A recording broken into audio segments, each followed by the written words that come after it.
南台湾100太岁书从洋葱，行政院陆委会今年开始也推出800临时工专案，总共编列新台币1亿元的预算，提42个所在的乡镇市区提供8000个，大体是12万2000人次的工作机会，希望听所在区的乡亲在近段时间内使得重新起起来。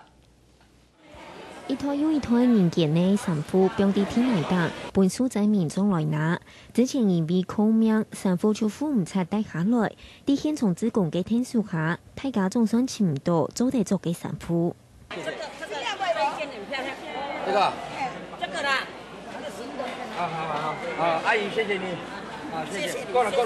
還要不要港股？不要，夠了。